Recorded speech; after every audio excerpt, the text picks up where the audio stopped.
Black single mom janitor interrupts. Don't sign $5 billion. CEO's reaction left everyone speechless.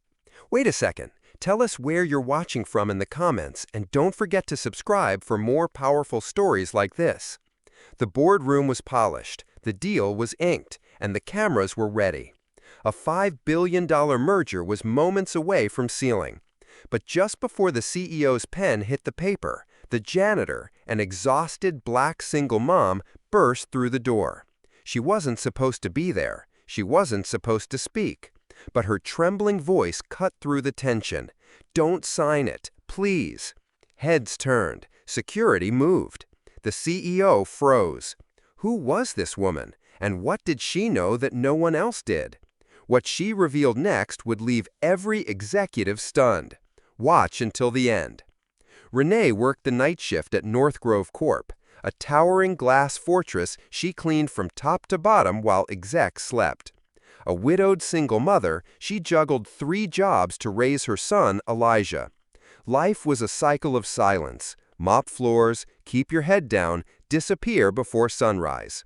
She had passed through the executive boardroom 1,000 times, invisible to the powerful men who made life-altering decisions in tailored suits. But tonight was different. A document left carelessly on the conference table caught her eye. She wasn't snooping, she just happened to glance. What she saw made her chest tighten. It mentioned her community, her neighborhood. A hidden clause in a $5 billion corporate deal would demolish housing where families like hers live. She knew no one would believe her. But if she stayed silent, everything she loved could be destroyed. So, for the first time, Renee chose not to clean. She decided to speak. The next morning, Renee stood outside the boardroom, heart pounding. Her uniform was damp with sweat from anxiety, not work. Inside, North Grove's board was finalizing a merger with a tech giant, praised as a visionary step toward innovation. What no one mentioned was that it required the acquisition of land and the eviction of thousands of people. Renee had read it clearly in the fine print. Phase 1, clear low-income housing zones for new development centers. Her son's school, her mother's home, and the grocery store her community relied on were marked for demolition. She had tried contacting city officials, no reply. She wrote an anonymous email to the company, ignored. As she reached for the door, her hand shook. She wasn't invited. She had no power. But she couldn't let them erase her world in silence. Pushing open the door, the conversation halted. Suits turned, eyes narrowed. She stepped in slowly, her cleaning badge still around her neck. "Please," she said, her voice cracking, "don't sign that deal." Gasps. A security guard moved forward.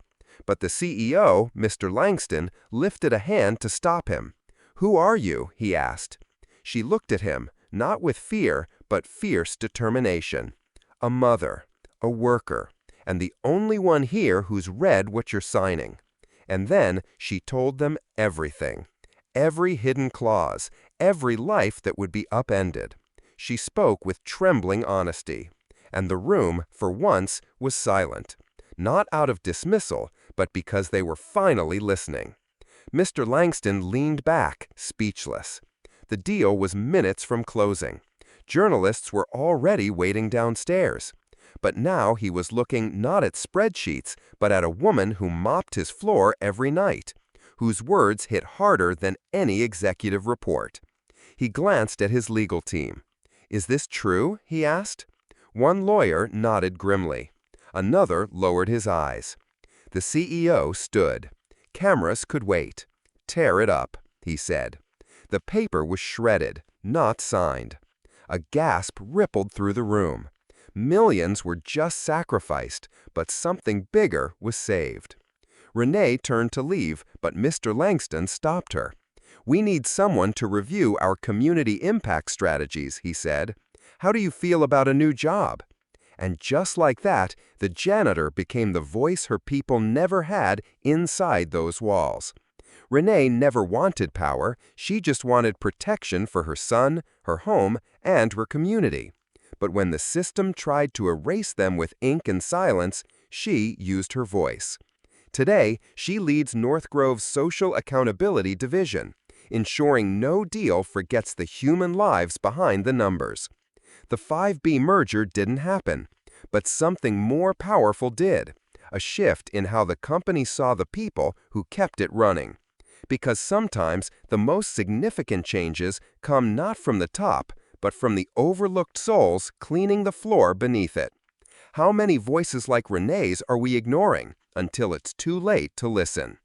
If you enjoyed this story and found it thought-provoking, don't forget to like, share, and subscribe for more powerful narratives. Please share your thoughts in the comments. Take care.